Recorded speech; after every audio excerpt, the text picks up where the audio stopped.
Welcome everybody to week 8. I hope this message finds you all safe and well.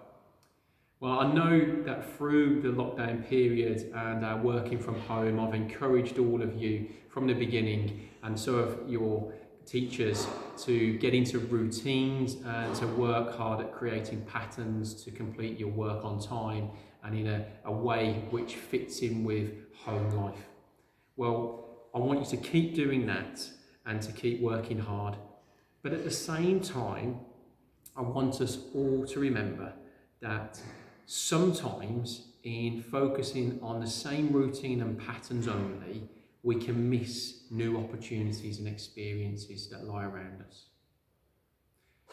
There's a wonderful line from Dr. Seuss, and many of you will know Dr. Seuss from Horton Hears a Who, The Lorax, The Grinch, and many of his other books. Well, one of the lines that I remember reading and stuck in my mind is, "You'll miss the best things in life if you have your eyes closed." You'll miss the best things in life if you have your eyes closed.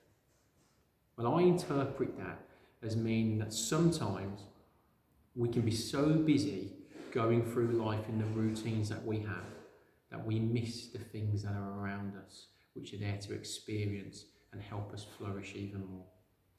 Now, for instance, I know I'm a creature of habit and I love routine. I like to work out in the same way. I like to eat the same foods. I listen to the same music.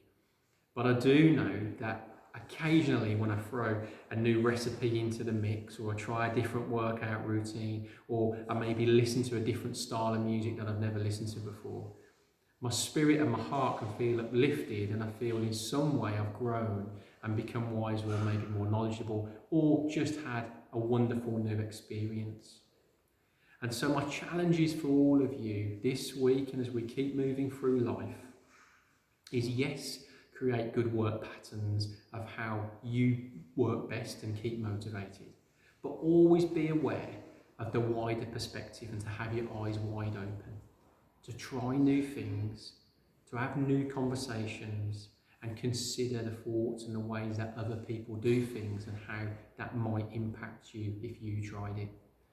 Because I'm sure all of your parents and all of your teachers will tell you, we're always students in life, really. If we keep our eyes open, we'll forever be a student, and we will always grow and flourish. And so may you all take that challenge as we go and continue through the rest of this term and indeed life. Amen.